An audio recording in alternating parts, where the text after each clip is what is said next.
الحمد لله وكفى وسلام على عباده الذين اصطفى أما بعد أعوذ بالله من الشيطان الرجيم بسم الله الرحمن الرحيم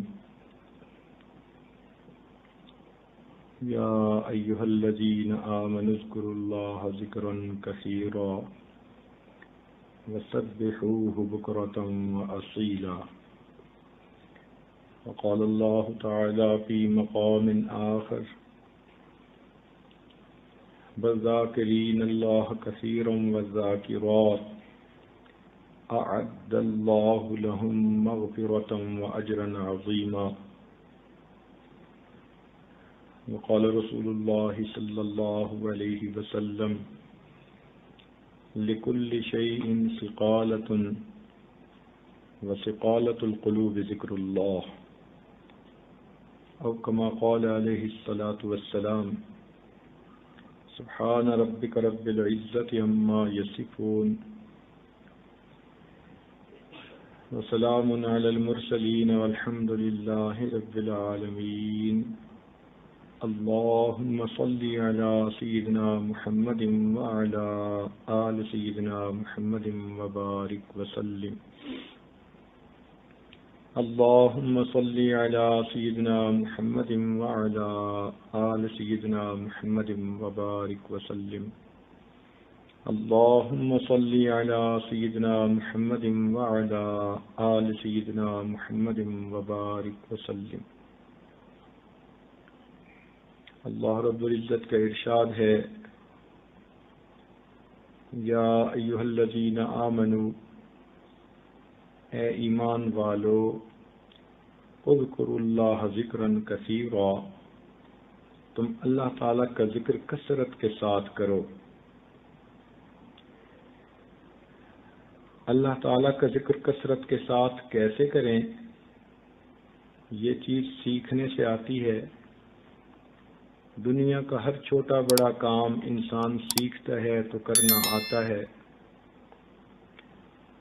ایک بچی گھر کے اندر کھانا پکانا سیکھتی ہے، پھر اچھا کھانا پکانے والی بن جاتی ہے. کپڑے سینا سیکھتی ہے، پھر وہ اس فن کو جان لیتی ہے. ہر چھوٹے چھوٹے کام کو سیکھنا پڑتا ہے. مشائخ نے فرمایا ہر آن کارے کے بے استاد باشد، یقین دانی کے بے بنیاد باشد. ہر وہ بندہ جو بے استاد ہوتا ہے جان لو کہ وہ بے بنیاد ہوتا ہے.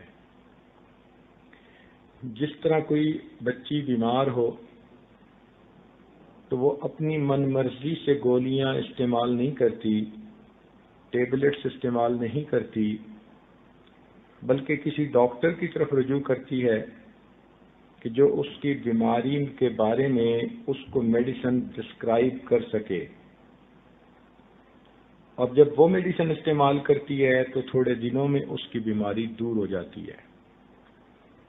اسی طرح انسان کے اندر باطنی بیماریاں ہیں، حسد، کینہ، بغض، غضب، شہوت، بخل، حرص، یہ سب کی سب باطنی بیماریاں ہیں. ان کے علاج کے لیے بھی دواؤں کی ضرورت ہوتی ہے. نبی علیہ السلام نے ارشاد فرمایا ذکر اللہ شفاء القلوب، اللہ تعالیٰ کا ذکر دلوں کے لیے شفا ہے. اب کس ذکر کو کیسے کریں، اس کے لیے پرسکرپشن کی ضرورت ہے. ہر انسان کی طبیعت کے مطابق بیماری کی دوا مختلف ہوتی ہے. اسی طرح ہر انسان کی شخصیت کے مطابق اس کا ذکر مختلف ہوتا ہے.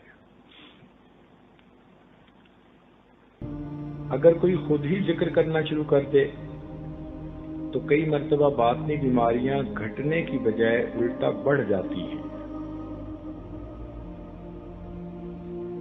جیسے انسان اپنی بیماری کا خود علاج شروع کر دے تو اس کا مرنا آسان ہو جاتا ہے،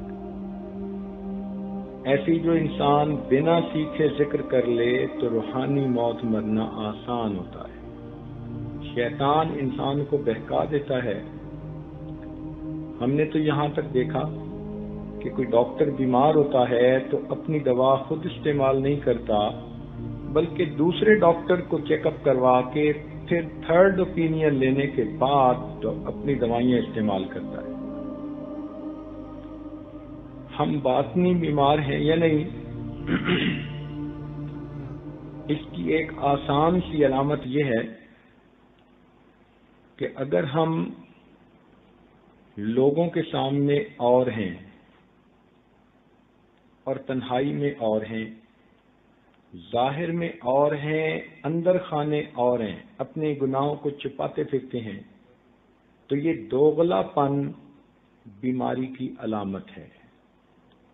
ایک دوسری علامت،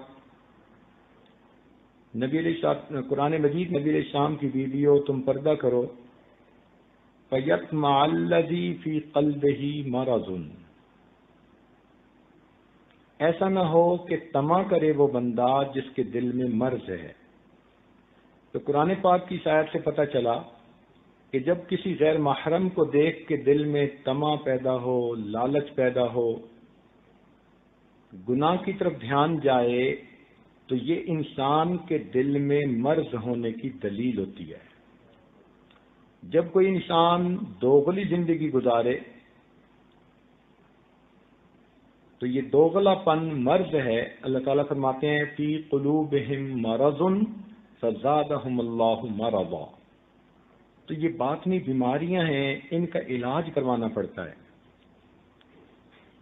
دنیا میں جسمانی ڈاکٹر کو طبیب کہتے ہیں اور روحانی بیماریوں کے ڈاکٹر کو مرشد اور پیر کہتے ہیں۔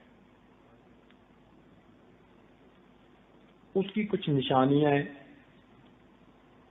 جیسے ڈاکٹر وہی ہوتا ہے کہ جس نے علم حاصل کیا ہو، ہاؤس جاب کی ہو، ڈاکٹروں کی زیر نگرانی رہ کر اس نے اس کام کو سیکھا ہو اور پھر اسے دوسروں کی بیماریوں کا علاج کرنے کی اجازت مل گئی ہو۔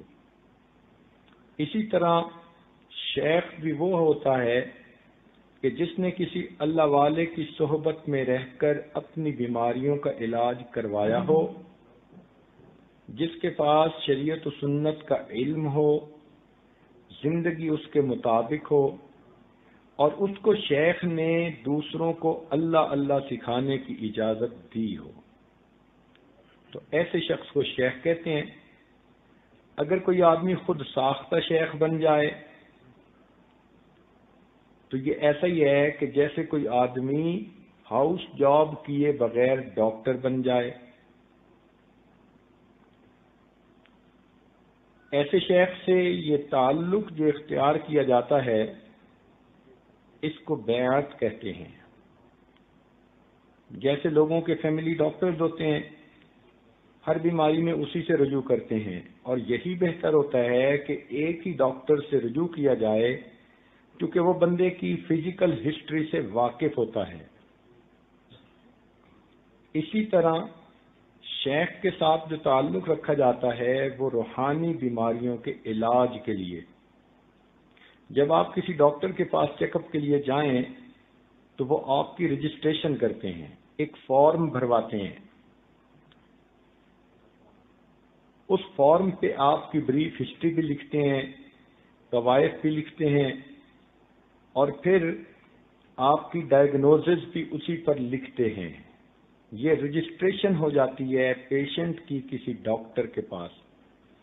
اسی طرح شیخ کی خدمت میں بیٹھ کے چند کلمات توبہ کے پڑھ لینا، یہ حقیقت میں اس بندے کی رجسٹریشن ہو جاتی ہے اس شیخ کے پاس۔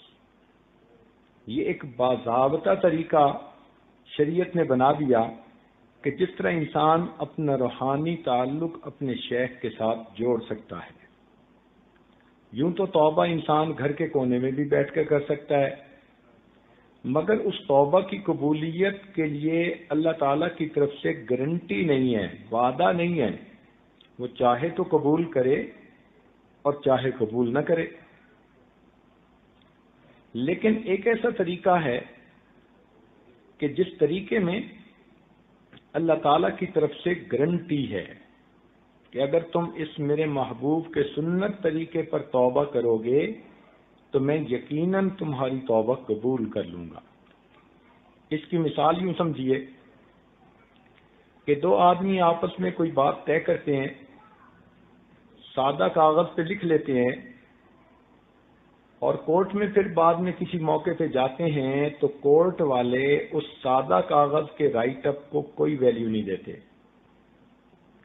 وہ کہتے ہیں کہ ہمارے پاس تو اسٹامپ پیپر لائیے، یہ ایک خاص کاغذ ہوتا ہے چھپا ہوا، ٹکٹ اس پر لگتے ہیں، اس پر اگر کوئی آدمی کسی کو کوئی کمٹمنٹ لکھ کر دے دے تو پھر قانون اس کی حیثیت کو ایکسپٹ کرتا ہے۔ اسی طرح گھر میں توبہ کرنا سادہ کاغذ پر لکھنے کی مانند ہے اور کسی شیخ کی موجودگی میں توبہ کرنا اسٹامپ پیپر پر توبہ کرنے کی مانند ہے۔ لہذا اللہ تعالیٰ کے ہاں ایسی توبہ جلدی قبول ہوتی ہے۔ نبی علیہ الصلوۃ والسلام نے صحابہ کرام سے کئی طرح کی بیعت لی۔ بیعت کہتے ہیں پوری شریعت پر عمل کرنے کے لیے یا شریعت کے کسی ایک جزو پر عمل کرنے کے لیے کسی کے پاس عہد کرنا، اس کو بیعت کہتے ہیں۔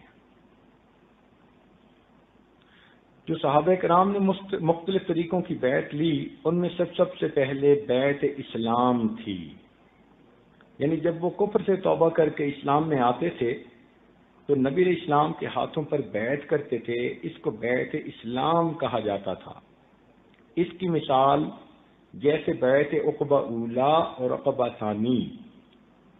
نبی علیہ السلام نے ہجرت نہیں کی، مکہ مکرمہ میں ہیں، مدینہ کے لوگ حج پہ آتے تھے اور مینا میں نبی علیہ السلام کے ہاتھوں پر اسلام قبول کرتے تھے، اسے بیعت اسلام کہا جاتا تھا۔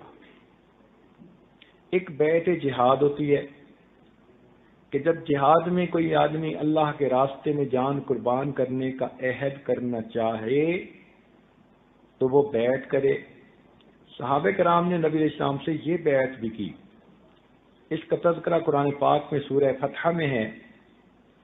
اللہ تعالیٰ فرماتے ہیں لَقَدْ رَضِيَ اللَّهُ عَنِ الْمُؤْمِنِينَ اِذْ يُبَايِعُونَكَ تَحْتَ الشَّجَرَةِ، تحقیق اللہ تعالیٰ راضی ہو گیا ان ایمان والوں سے جنہوں نے درخت کے نیچے آپ سے بیعت کی۔ اس کو بیعت رضوان کہتے ہیں۔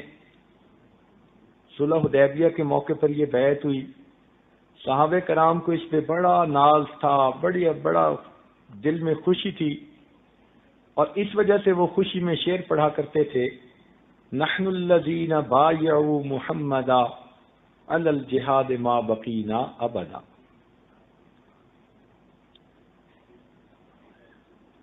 ایک تیسری بیعت ہے جس کو بیعت توبہ کہتے ہیں۔ صحابہ کرام یہ بیعت بھی کرتے تھے نبی علیہ السلام کے ہاتھوں پر، مرد بھی کرتے تھے، عورتیں بھی کرتی تھیں۔ مردوں کی بیعت کا تذکرہ بخاری شریف میں،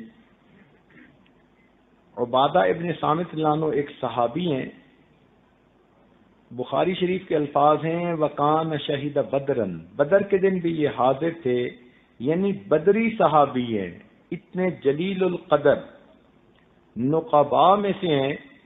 ہجرت سے پہلے انہوں نے نبی علیہ السلام کے ہاتھوں پر مینا میں اسلام قبول کیا ہوا تھا، اور جب قرآن مجید کو جمع کرنے کی کمیٹی بنی زید بن ثابت لانو کی امارت میں تو یہ اس کمیٹی کے بھی رکن تھے۔ اتنے جلیل القدر صحابی، وہ کہتے ہیں کہ ہم بہت سارے صحابہ نبی علیہ السلام کی خدمت میں حاضر تھے کہ اللہ کے محبوب نے اپنا ہاتھ پھیلایا اور ہمیں فرمایا تم میری بیعت کیوں نہیں کرتے؟ ہم نے عرض کیا اللہ کے نبی کس بات پر بیعت کریں؟ فرمایا تم شرک نہیں کرو گے، فلاں گناہ نہیں کرو گے، فلاں گناہ نہیں کرو گے، کچھ گناہ گنوا دیے۔ ہم نے کہا ہم حاضر ہیں، چنانچہ سب لوگوں نے ان گناہوں سے بچنے کے لیے نبی علیہ السلام کے ہاتھوں پر بیعت کی۔ اس کو بیعت توبہ کہتے ہیں۔ عورتوں کی بیعت توبہ کا تذکرہ قرآن مجید میں سورہ الممتحنہ اللہ تعالیٰ ارشاد فرماتے ہیں یا ایھا النبی، اے نبی صلی اللہ علیہ وسلم، اذا جاءک المؤمنات، جب آئیں آپ کے پاس ایمان والی عورتیں۔ اب دیکھیں یہاں یہ نہیں کہا اذا جاءک الکافرات، اذا جاءک المشرکات، اذا جاءک المنافقات، نہیں، نہ یہ مشرکہ ہیں، نہ کافرہ ہیں، نہ منافقہ ہیں۔ کون ہیں؟ اذا جاءک المؤمنات، یہ مومنات ہیں، صحابیات ہیں، بیعت اسلام کر کے دین اسلام میں داخل ہو چکی ہیں۔ وہ کس لیے آئی ہیں؟ یبایعنک، آپ کی بیعت کرنے کے لیے۔ اب قرآن مجید کا یہ لفظ بتا رہا ہے کہ اسلام لانے کے بعد بھی کوئی بیعت ہوتی ہے جو کی جاتی ہے۔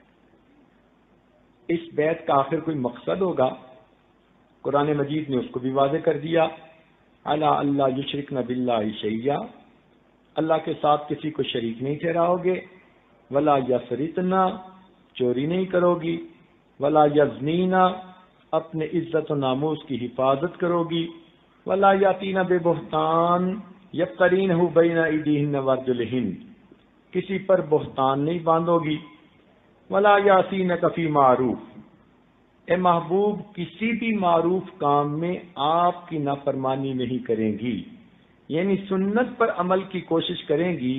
یہ ان کے آنے کا مقصد ہے، اور اس مقصد کے لیے یہ بیعت کرنا چاہتی ہیں۔ فبایعہن، آپ انہیں بیعت کر لیجئے، واستغفر لہن اللہ، یہ ہے اصل راز بیعت کا، کہ یہ عورتیں تو توبہ کریں گی ہی، آئی جو اس نیت سے ہیں، اے محبوب آپ بھی ان کے لیے توبہ کیجئے۔ ان اللہ غفور الرحیم، بے شک اللہ تعالیٰ غفور اور رحیم ہے۔ مفسرین نے لکھا اللہ تعالیٰ نے ان کی تاکید کی مہر لگا کر ایسے طریقہ کار میں توبہ کی قبولیت کا وعدہ فرما لیا۔ لہذا جو بندہ اس سنت طریقے کے اوپر توبہ کرے گا، ان کی مہر ہے، اللہ تعالیٰ کی طرف سے گارنٹی ہے، انڈورسمنٹ ہے کہ میرے بندو اس طرح سے کی ہوئی توبہ کو میں پروردگار ضرور قبول کروں گا۔ تو آدمی خود بھی توبہ کرتا ہے اور شیخ بھی توبہ کرتے ہیں، کیونکہ وہ نائب رسول ہوتے ہیں۔ اللہ تعالیٰ نے نبی علیہ الصلوۃ والسلام کا کام اس امت کے علماء صلحاء کے کندھوں پر رکھ دیا، لہذا وہ نائب بن کر، وکیل بن کر کام کرتے ہیں، اپنی طرف سے نہیں کرتے، ان کو مشائخ کی طرف سے حکم ہوتا ہے۔ چنانچہ نبی علیہ السلام کا کام سیدنا ابوبکر صدیق نے سنبھالا، ان کا کام آگے چلتے چلتے چلتے ہمارے پاس باقاعدہ مشائخ کے نام موجود ہیں جنہوں نے یہ دین کا کام کیا، اور اس عاجز کے شیخ نے اس عاجز کو باقاعدہ اس کام کے لیے حکم فرمایا۔ اسی لیے اس کام کی خاطر اور بزرگوں کی اس نسبت کا نور پھیلانے کی خاطر یہ عاجز ہر وقت سفر میں ہوتا ہے اور اپنے بڑوں کے ڈالے ہوئے اس بوجھ سے سبکدوش ہونے کے لیے کوششیں کرتا ہے، ایسا نہ ہو کہ قیامت کے دن مشائخ کے سامنے شرمندگی اٹھانی پڑے۔ اس کو بیعت توبہ کہتے ہیں، اس کا تذکرہ قرآن مجید میں موجود ہے۔ اب بتائیے، اگر صحابیات نے نبی علیہ السلام کے پاس آ کر بیعت کی، تو اگر آج کی کوئی عورت یہ توبہ کی بیعت کرنا چاہے تو کیا وہ اس عمل سے محروم ہو گئی؟ نہیں، جس طرح نبی علیہ السلام کی یہ سنت ہے اس زمانے میں تھی، یہ سنت آج تک جاری ہے، قیامت تک جاری رہے گی۔ چنانچہ اس کو بیعت توبہ کہتے ہیں، اور یہ مشائخ ذکر بتانے سے پہلے یہ توبہ کی بیعت کرواتے ہیں تاکہ پچھلے گناہ معاف ہوں اور آئندہ نیکوکاری کی زندگی نصیب ہو۔ دیکھیں نا، آپ اگر خوشبو لگانا چاہیں تو صاف ظاہر ہے کہ پہلے صابن سے نہاتی ہیں، جسم کپڑے صاف ستھرے ہوتے ہیں پھر خوشبو لگاتی ہیں، پسینے والے جسم پہ تو خوشبو کوئی عقل مند نہیں لگاتا۔ اسی طرح جو انسان ذکر اذکار کرنا چاہے تو وہ پہلے بیت کے ذریعے باطنی غسل کر لے اور پھر اللہ کے ذکر، نبی علیہ السلام پر درود شریف وغیرہ کے اذکار کرے تاکہ ان کی خوشبو اس پر آ جائے۔ تو یہ بات سمجھنی تو بہت آسان ہے، اس میں کوئی رکاوٹ نہیں۔ دنیا کے علوم سیکھنے کے لیے دنیا کے استاد کی ضرورت ہوتی ہے اور دین کا علم سیکھنے کے لیے دینی استاد کی ضرورت ہوگی۔ فرق اتنا ہے کہ مرد تو اپنے شیخ کی صحبت خدمت میں بیٹھ کر سامنے سیکھتے ہیں اور عورتیں پردے میں رہ کر مردوں کے واسطے سے سیکھتی ہیں۔ واعظ و نصیحت کی محفل میں آ سکتی ہیں، شیخ کے بتائے ہوئے معمولات کو کر سکتی ہیں۔ اتنا کرنے سے اللہ تعالیٰ ان کے دلوں کو بھی صاف فرما دیتا ہے۔ اللہ تعالیٰ نے ولایت کا میدان مردوں کے لیے بھی کھلا رکھا، عورتوں کے لیے بھی کھلا رکھا۔ اس لیے اس امت میں کتنی عورتیں ایسی گزری جو بڑی ولیہ بنی۔ رابعہ بصریہ اللہ کی نیک بندی اتنی بڑی عارفہ تھیں کہ حسن بصری رحمۃ اللہ علیہ درس قرآن دینے کے لیے ان کا انتظار کرتے تھے۔ لوگ پوچھتے حضرت درس شروع کریں، دیر ہو رہی ہے، اگر وہ بوڑھی عورت نہ بھی آئی تو کیا ہوا؟ حسن بصری رحمۃ اللہ علیہ فرماتے کہ جو غذا میں نے ہاتھیوں کے لیے تیار کی وہ تم چونٹیوں کو میں کیسے کھلا دوں؟ اتنا ان کی معرفت تھی اللہ تعالیٰ کے بارے میں۔ اور اس امت میں کتنی نیک بیویاں ایسی گزری ہیں کہ جنہوں نے اللہ تعالیٰ کی معرفت کے نور سے اپنے سینوں کو بھر لیا۔ تو یہ اس کو بیعت کہتے ہیں اور الحمدللہ اس کی برکات ہوتی ہیں۔ چونکہ اس موضوع پر کھل کے بات کرنے کی کبھی فرصت نہ ملی، موقع نہ ملا، آج پہلی مرتبہ اس پر بات کر رہے ہیں، تو کچھ تھوڑی سی کارگزاری بھی آپ کے سامنے کہہ دیں تاکہ آپ کو تعارف ہو جائے کہ اس راستے پر کیسے بندے کی زندگیاں بدلتی ہیں۔ یہ آج ایک مرتبہ کسی ایئرپورٹ پر بیٹھا تھا، کافروں کا ملک تھا، ایک نوجوان دیکھنے میں بہت خوبصورت پرسنالٹی اپنے ہاتھ میں شراب کی بوتل لیے پیتا ہوا جا رہا تھا۔ جب قریب سے گزرا اور اس نے اس عاجز کی طرف دیکھا تو 5-10 قدم آگے جانے کے بعد پھر واپس آیا اور ہیلو ہائے کرنے کے بعد مجھے کہتا ہے I want to be like you. میں نے اس کی طرف دیکھا کہ منہ سے شراب کی بو آ رہی ہے، ہاتھ میں اس نے شراب کی بوتل پکڑی ہوئی ہے۔ یہ عاجز سمجھا کہ شاید یہ اس وقت اپنے ہوش میں نہیں، پرواز کر رہا ہے، اور اس کو فقیر کا یہ لباس اچھا لگا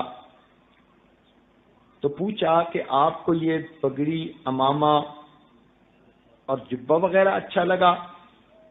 کہنے لگا no, I want to be like you, I see some light on your face. میں تمہارے جیسا بننا چاہتا ہوں اس لیے کہ تمہارے چہرے پہ مجھے کچھ روشنی محسوس ہو رہی ہے۔ دل میں فوراً خیال آیا کہ اے اللہ، ہو سکتا ہے اس کے لیے ہدایت کا وقت ہو۔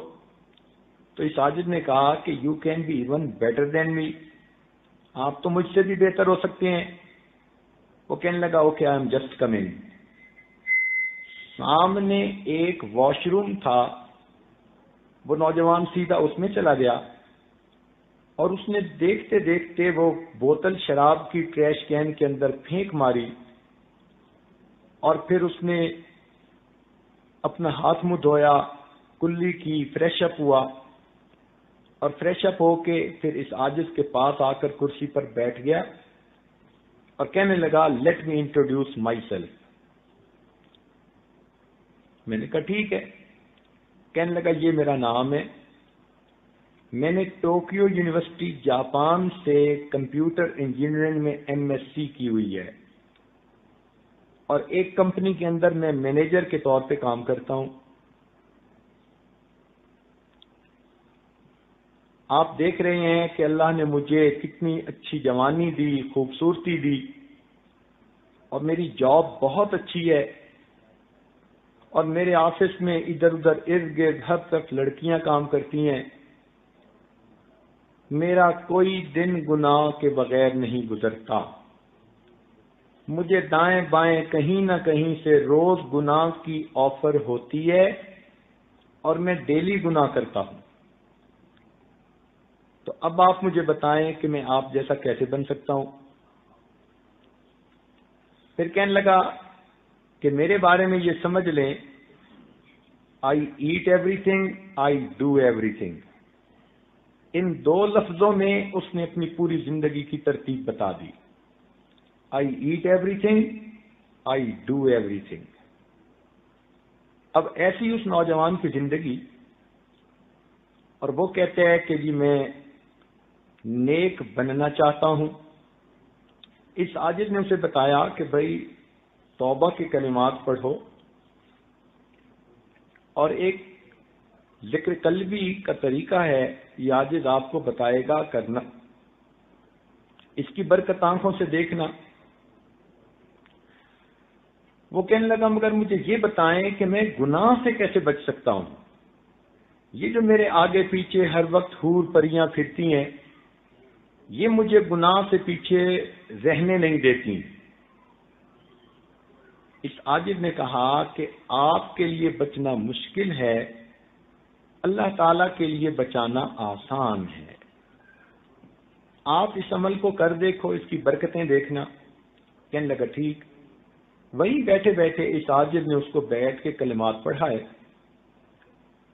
اور یہی ذکر کا طریقہ سمجھایا، اور وہ بچہ بھی چلا گیا نوجوان، اور یہ عاجز بھی اپنی فلائٹ پر چلا گیا۔ 3 مہینے کے بعد اس کا خط آیا۔ اس عاجز نے اب بھی اس کو اپنے ریکارڈ میں محفوظ رکھا ہے۔ تو اس خط میں اس نے 2 باتیں لکھی۔ پہلی بات تو اس نے یہ لکھی کہ میں 5 وقت کی نماز تو پڑھتا ہی ہوں، کبھی کبھی مجھے تہجد کی بھی نماز نصیب ہو جاتی ہے۔ یہ اس نے پہلا پوائنٹ لکھا کہ میں 5 وقت کی نماز تو پڑھتا ہی ہوں، کبھی کبھی مجھے تہجد کی بھی توفیق نصیب ہو جاتی ہے۔ اور دوسرا پوائنٹ اس نے لکھا، میں اس بات پہ حیران ہوں کہ گناہوں کے سمندر میں رہتے ہوئے میں گناہوں سے کیسے بچا ہوا ہوں۔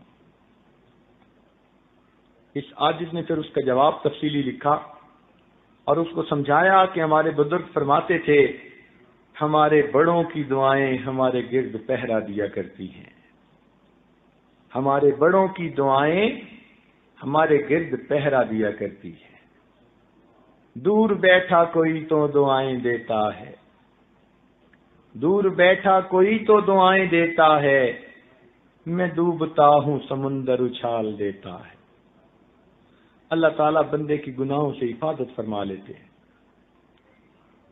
ملتان شہر میں ایک دفعہ اس عاجز نے بیان کیا، جب بیعت کے لیے لوگ اکٹھے ہوئے تو اس عاجز نے دیکھا کہ ایک آدمی دوسرے کو کہہ رہا ہے کہ تم بھی بیعت ہو جاؤ، تم بھی بیعت ہو جاؤ۔ وہ کہتے ہیں ہو جاؤں گا، ہو جاؤں گا۔ اس عاجز نے جب دیکھا تو اسے کہا کہ بھئی کیوں پش کر رہے ہو؟ یہ تو خوشی کی بات ہے، دل کے سودے ہیں۔ تو وہ آدمی پھر اس عاجز کے ساتھ ڈائریکٹ گفتگو کرنے لگا، کہنے لگا حضرت میں اس علاقے کا پولیس اسٹیشن کا انسپیکٹر ہوں، انچارج ہوں، یہ میرے بڑے بھائی ہیں، خود بھی بیعت ہونا چاہتے ہیں اور مجھے بھی کہتے ہیں بیعت کرنے کے لیے، مگر میں کیا بیعت کروں گا؟ آپ کو پتہ ہی ہے کہ پولیس والوں کی زندگی کیا ہوتی ہے۔ اس عاجز نے کہا کہ آپ کے لیے بھی نیکی کا راستہ کھلا ہے۔ وہ آگے سے انسپیکٹر آگے سے کہتے ہیں حضرت میری زندگی اتنی گندی ہے، جو گناہ آپ سوچ سکتے ہیں وہ گناہ میں نے کیا ہوا ہے۔ اب بتائیے کہ جو بندہ اپنی زبانی کہہ رہا ہے کہ جو گناہ آپ سوچ سکتے ہیں وہ گناہ میں نے کیا ہوا ہے، اس عاجز نے کہا کہ اس کے باوجود آپ کے لیے بھی نیکی کا راستہ کھلا ہے۔ وہ کہنے لگا اچھا حضرت پھر مجھے بھی بیعت کر لو۔ وہ انسپیکٹر پولیس کا بیعت ہو گیا، یہ عاجز پھر اگلی جگہ چلا گیا۔ کوئی 4 مہینے کے بعد دوبارہ پھر اسی جگہ گلگشت کالونی میں جانے کا موقع ملا۔ عصر کی نماز پڑھی تو جیسے ہی جانے کے لیے اٹھے، کوئی آدمی آیا اور اس نے پیچھے سے آگ کے بندے کو ہگ کیا۔ اب یہ عاجز بڑا حیران کہ یہاں کوئی میرا بچپن کا کلاس فیلو تو ہے نہیں کہ جو اس قسم کی بے تکلفی کی حرکت کرے، یہ کون آدمی ہے جس نے آ کے مجھے پیچھے سے ہگ کر کے جکڑ لیا۔ تھوڑی دیر تو صبر کیا، جب چھوڑا تو اس کا چہرہ دیکھا تو کوئی چھوٹی چھوٹی اس کے چہرے پر داڑھی، تو فوراً ذہن میں خیال آیا کہ یہ تو وہی پولیس انسپیکٹر ہے۔ اس عاجز نے کہا او تھانے دار صاحب کیا حال ہے؟ تو جب یہ کہا تو اس نے فوراً آگے سے جواب دیا حضرت تھانے دار تو اس دن مر گیا تھا، اب آپ کا غلام زندہ ہے۔ پھر مسجد کے نمازیوں کے سامنے اس نے کہا آن ڈیوٹی SHO،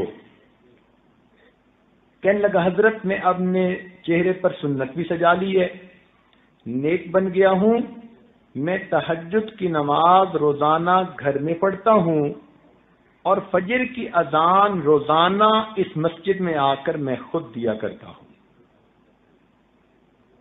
ایسی برکت کہ علاقے کا آن ڈیوٹی SHO گھر میں تہجد پڑھتا ہے اور محلے کی مسجد میں آ کے فجر کی اذان دیتا ہے۔ یوں اللہ تعالیٰ زندگیوں کو بدل دیتے ہیں۔ اس بیعت اور نسبت کی اللہ کے ہاں بڑی برکت ہے۔ اللہ تعالیٰ بندے کو ظاہری مصیبتوں سے بھی بچاتے ہیں اور اللہ تعالیٰ اخلاقی مصیبتوں سے بھی بچاتے ہیں۔ چنانچہ ایک نوجوان فیکٹری میں مینیجر تھا، اس عاجز کا کولیگ تھا کسی زمانے میں۔ ایک دفعہ وہ مہمان خانے میں آیا، ہتھ کڑی لگی ہوئی، 2 پولیس والے ساتھ ہیں۔ یہ عاجز دیکھ کے بڑا حیران ہوا۔ اس نے MSc کیمسٹری کی ہوئی تھی، MBA کیا ہوا تھا، بڑا لرنڈ بچہ تھا اور ایک مینیجر کے طور پہ کسی فیکٹری میں کام کر رہا تھا۔ اس حالت میں دیکھ کے یہ عاجز بڑا حیران ہوا، پوچھا کیا بنا؟ کہنے لگا حضرت میرے اوپر اس وقت قتل کا مقدمہ ہے، میں جیل سے سپرنٹینڈنٹ پولیس سے اسپیشل اجازت لے کر آپ سے دعا کروانے کے لیے آیا ہوں اور یہ پولیس والے میرے ساتھ ہیں۔ پوچھا بنا کیا؟ اس نے عجیب ہی سٹوری سنائی۔ کہنے لگا بڑے بھائی کی شادی ہوئی اپنی فرسٹ کزن کے ساتھ، 4-6 مہینے بڑے اچھے گزرے۔ ایک دن معمولی بات پہ کوئی دونوں میں بحث تکرار ہو گئی تو میری بھابھی روٹھ کر اپنے میکے چلی گئی۔ ہمارے گاؤں سے ان کے گاؤں کا فاصلہ کوئی 1 میل کا آمنے سامنے گاؤں ہے۔ میں جب شام ڈیوٹی سے واپس گھر گیا، پتہ چلا کہ بھابھی روٹھ کے چلی گئی۔ میں نے بڑے بھائی کو سمجھایا کہ نہیں، وی آر سیم بلڈ، ہمیں جانا چاہیے اور بھابھی کو منا کے لانا چاہیے۔ یہ نوجوان اپنے پورے خاندان میں سب سے زیادہ ریسپیکٹڈ فگر تھی اور سب سے زیادہ ایجوکیٹڈ فگر تھی، تعلیم یافتہ، اور پورے فیملی کا سب سے زیادہ باعزت شخص تھا، پورا شہر اس کی عزت کرتا تھا۔ اتنے اچھے اخلاق والا، اتنا پیارا نوجوان۔ کہنے لگا میں نے اپنے بھائی کو گاڑی میں بٹھایا، میں نے کہا چلو بھابھی کو لے کے آتا ہوں۔ ان کے گھر گئے، بڑے اچھے طریقے سے ملے، انہوں نے چائے بنائی، بسکٹ دیے، کھائے پیے. میں نے بھابھی سے کہا کہ بھابھی ہمارا تعلق ایک نہیں کئی طرح کا ہے, چھوٹی باتوں پہ نہیں روٹھا کرتے, چلیں آپ گھر چلیں. بھابھی بھی تیار ہو گئی, اس نے بھی اپنی سامان سمیٹ لیا, سامان گاڑی میں ہم نے رکھ لیا. جب بیٹھنے لگے بھابھی نے کوئی بات کر دی جس لفظ کو سن کر میرا بھائی پھر بھڑک اٹھا. اس نے بھی کوئی سخت لفظ کہہ دیا تو بھابھی آگے سے بول پڑی, بھائی بول پڑا. دونوں نے ایک دوسرے سے پھر بحث تکرار شروع کر دی. تو بھابھی کا چھوٹا بھائی آ گیا, کون ہوتے ہو میری بہن کو تم اس طرح کہنے والے. اب عورت کی جو لڑائی تھی وہ مردوں میں آ گئی, دونوں میں ہاتھا پائی شروع ہو گئی. جب دونوں میں ہاتھا پائی ہونے لگی تو اس کا ایک بھائی بھاگا اور اپنے کمرے کے اندر سے گن نکال کے لایا کہ تو کون ہوتا ہے میرے بھائی پہ ہاتھ اٹھانے والا. اب جب وہ قریب آیا تو میرے بھائی نے اپنی جان بچانے کے لیے اس کے گن کے رخ کو جو موڑا تو وہ اسی کی طرف ہو گیا جس کے ہاتھ میں گن تھی اور ٹریگر دب گیا. جھگڑے کے اندر وہ جو بندوق چلی تو جو لانے والا بندہ تھا وہ خود موقع کے اوپر اسی وقت ڈھیر ہو گیا, مر گیا. ہم تو اس ذہن میں سوچ بھی نہیں سکتے تھے کہ یہ واقعہ پیش آئے گا. میں نے انہیں کہا کہ اس کو اٹھائیں ہاسپٹل لے جاتے ہیں, مگر وہ تو اسی وقت ہی ٹھنڈا ہو گیا. اس کے بھائیوں نے مجھے پکڑ لیا اور میری بھابھی کہنے لگی کہ ہاں اس پہ مقدمہ بنوائیں گے اور ہم اپنے بھائی کے بدلے میں اس کو پھانسی لگوائیں گے. تو میرا بھائی تو بھاگ گیا. اب وہ بھابھی ایسی چلاک کہ اپنے خامند کو بچا رہی ہے اور مجھے کہنے لگی کہ اس کو پھانسی چڑھوائیں گے, یہ ان کے خاندان کا سب سے زیادہ ریسپیکٹڈ بندہ ہے. پولیس آ گئی, میں مجرم کے طور پہ موقع پہ پکڑا گیا. ڈیڈ باڈی بھی مل گئی, گن بھی مل گئی, گواہ بھی مل گئے.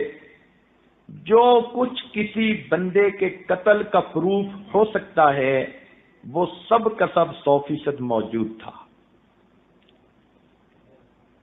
مجھے جیل پہنچا دیا گیا, ہتھکڑیاں بیڑیاں لگا دی گئیں. میرے وکیل نے کہا کہ پولیس نے مقدمہ ایسا زبردست درج کیا ہے کہ آپ کے بچنے کی 100 میں سے ایک حصہ بھی امید نہیں ہے. دیوار پہ لکھا مجھے نظر آ رہا ہے کہ تمہیں پھانسی دے دی جائے گی. میں دعائیں کرتا رہا. آپ کا خیال آیا تو میں نے آپ کے بارے میں پتہ کروایا تو پتہ چلا کہ بیرون ملک گئے ہوئے تھے.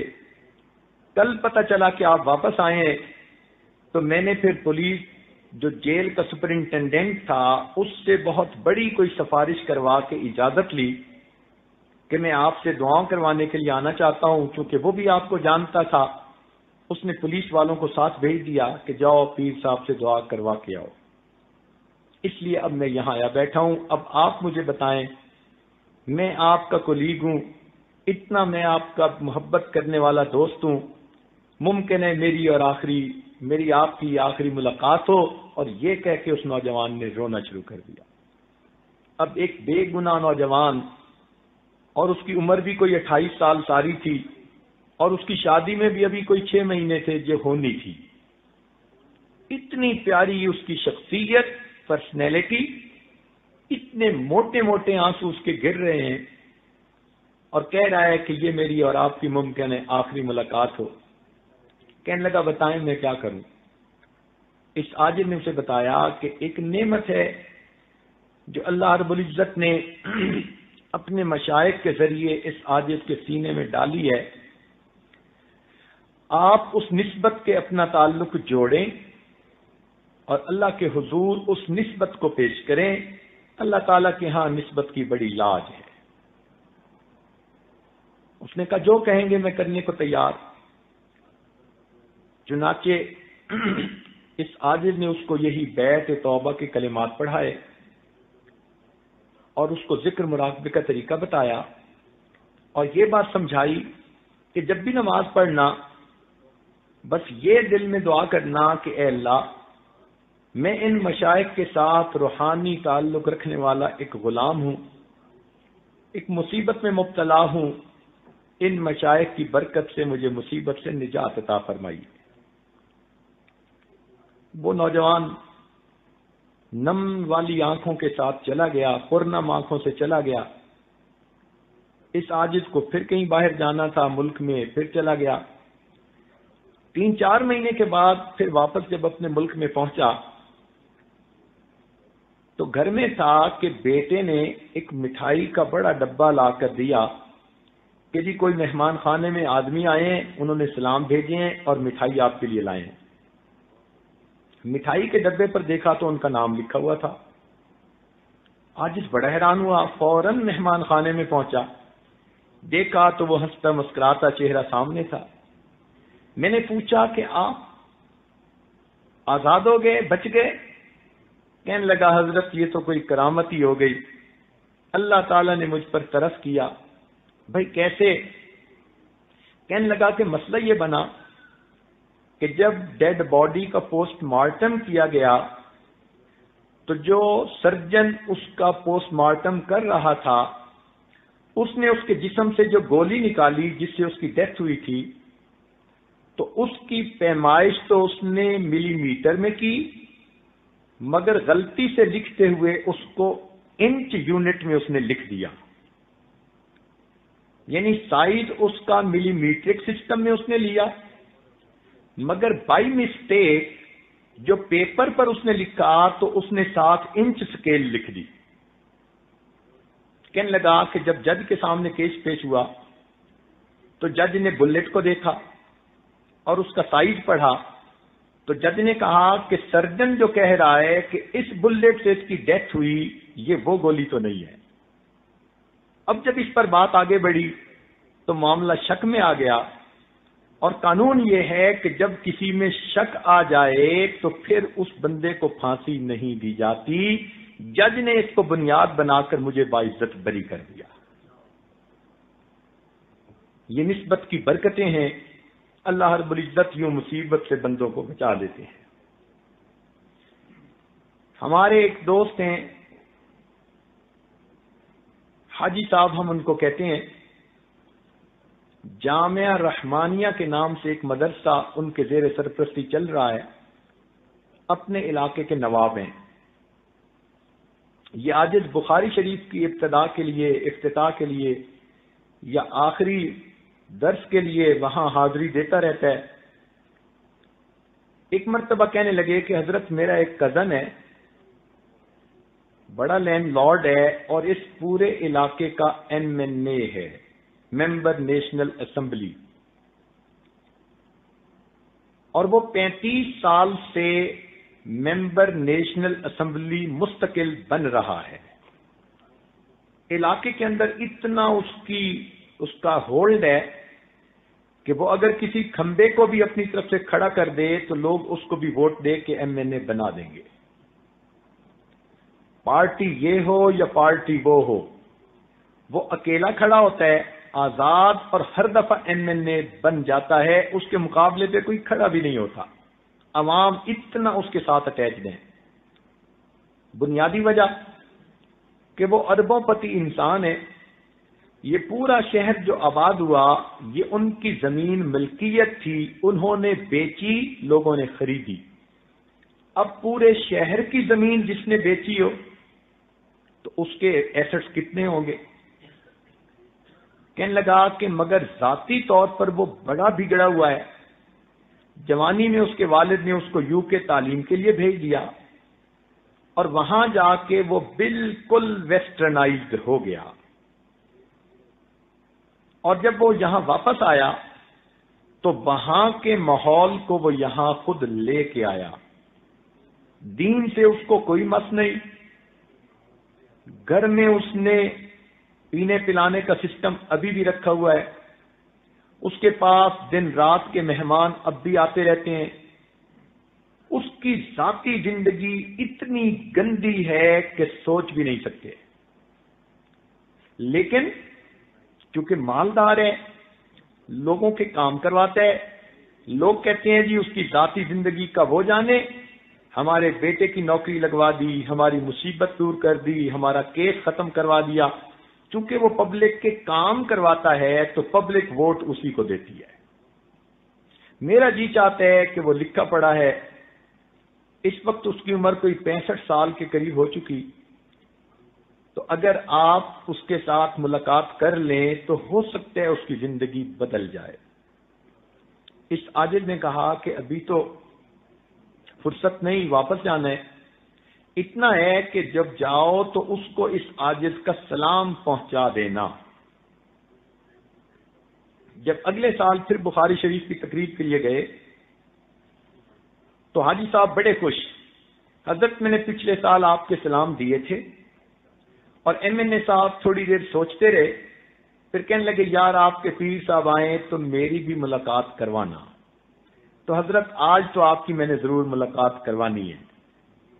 اس عاجز نے کہا کہ ان کے پاس جائیں اور جا کر کہیں کہ اگر میں آپ کو ملنے کے لیے آؤں تو بئس الفقیر علی باب الامیر، برا فقیر وہ ہوتا ہے جو کسی امیر کے دروازے پہ چل کے جائے، اور اگر آپ ملنے کے لیے آئیں گے تو نعم الامیر علی باب الفقیر، آپ نعم الامیر بنیں گے، فقیر کے پاس چل کے آئیں گے۔ اب آپ بتائیں کہ کیا کرنا بہتر ہے؟ جب حاجی صاحب نے جا کے اس کو کہا، اس نے کہا اچھا میری پجارو نکالیں۔ وہ تو وہیں مدرسے میں ہی آ گیا۔ مدرسے کے طلباء نے دیکھا کہ ایم این اے صاحب آ گئے، وہ بڑے حیران کہ اس کا تو دین سے کوئی تعلق ہی نہیں نظر آتا تھا، نہ جمعہ میں، نہ مسجد میں، نہ عید میں، یہ تو بندہ ہی اور طرح کا تھا۔ خیر وہ مدرسہ میں آیا، اس عاجز کے پاس کمرے میں بیٹھا، اس عاجز نے اس کے سامنے تھوڑی دیر توبہ استغفار کے عنوان پر بات کی۔ سنتا رہا، پھر کہتے ہیں حضرت توبہ تو وہ کرے جس کی کچھ نیکیاں ہوں اور کچھ گناہ ہوں، اور جس کے پاس ہو ہی گناہ، نیکی ہو ہی نہیں، وہ کیا کرے؟ اس عاجز نے سمجھایا کہ نہیں، آپ کے پاس بھی نیکیاں ہیں، گناہ بھی ہیں۔ کہنے لگا میں تو کوئی نیکی کا کام نہیں کرتا۔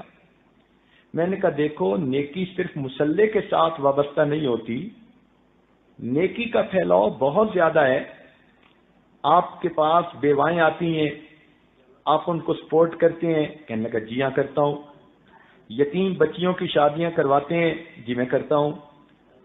دکھ اور مصیبت زدوں کی مصیبت دور کرنے میں ان کی ہیلپ کرتے ہیں؟ جی میں کرتا ہوں، یہ کام تو میں بہت کرتا ہوں۔ میں نے کہا یہ سب نیکی کے کام ہیں، اللہ تعالیٰ نے آپ کو نیکی کے کام کی بھی توفیق دی ہے، بس مسلح کے ساتھ آپ کو لگاؤ نہیں۔ آپ کی زندگی کی ترتیب ذرا اس وقت تک کافروں والی ہے، جو کافر ملکوں میں ہے، مگر چونکہ آپ کلمے پر ابھی قائم ہیں اس لیے ایمان سلامت ہے۔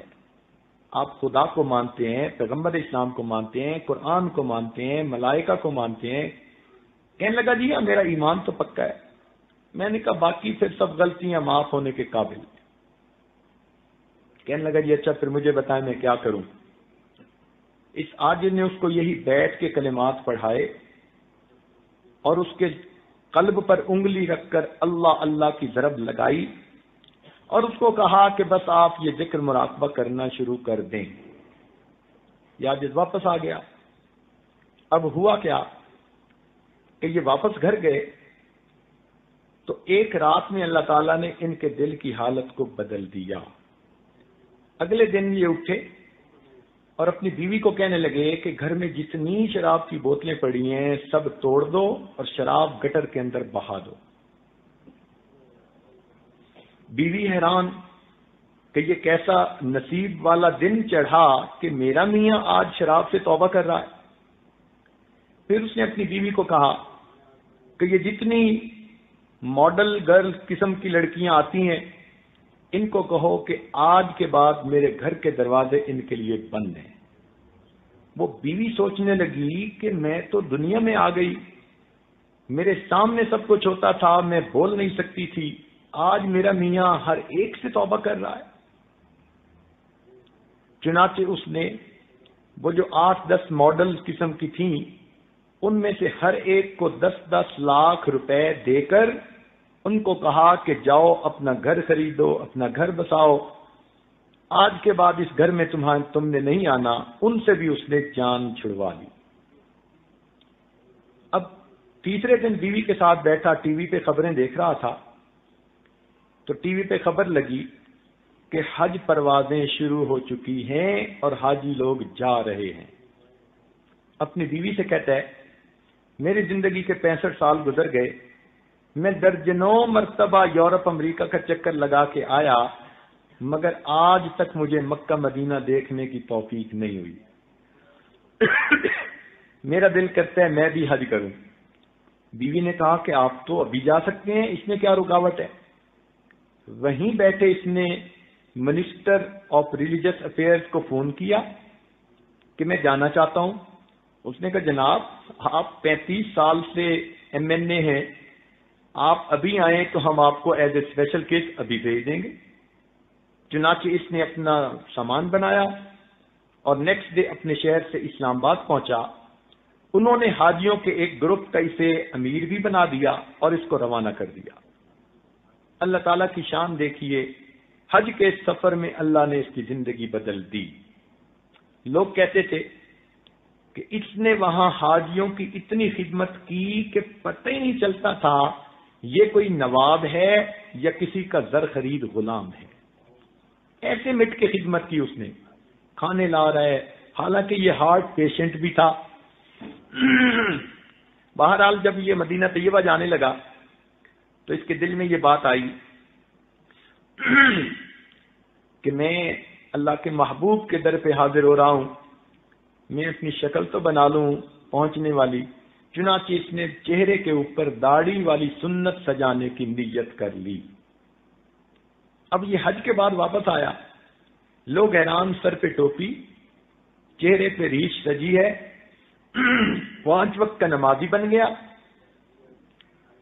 اب شہر کے علماء کو پتہ چلا تو سب علماء نے مل کے مشورہ کیا کہ پہلے تو ہماری اس سے بنتی نہیں تھی، اب یہ نیک بن گیا، اب ہمارا حق بنتا ہے کہ ہم چل کے جائیں اور ان کو جا کر مبارکباد دیں۔ چنانچہ شہر کے 30-35 علماء ان کی ملاقات کے لیے گئے۔ یہ عصر کی نماز پڑھ کے فارغ ہوئے، اتنے میں باہر بیل ہوئی۔ نوکر سے کہا کہ دیکھو کون ہے؟ اس نے کہا جی علماء ملنے کے لیے آئے ہیں۔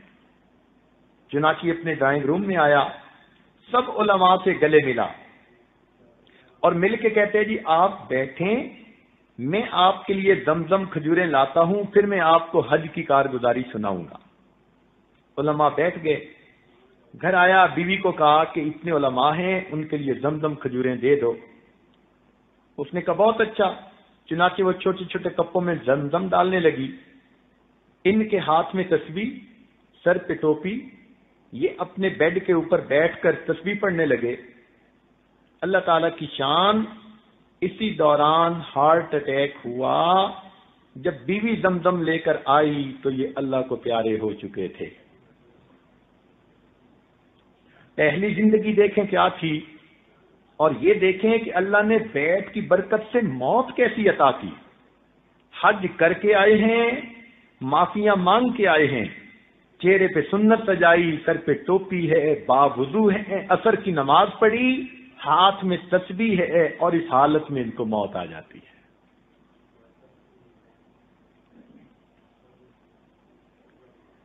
حضرت قاری محمد طیب رحمۃ اللہ علیہ کا واقعہ ایک کتابوں میں لکھا ہے کہ ایک عورت نے ان سے بیعت کی اور اس کے بعد اس عورت کا ان سے کوئی رابطہ بھی نہ رہا۔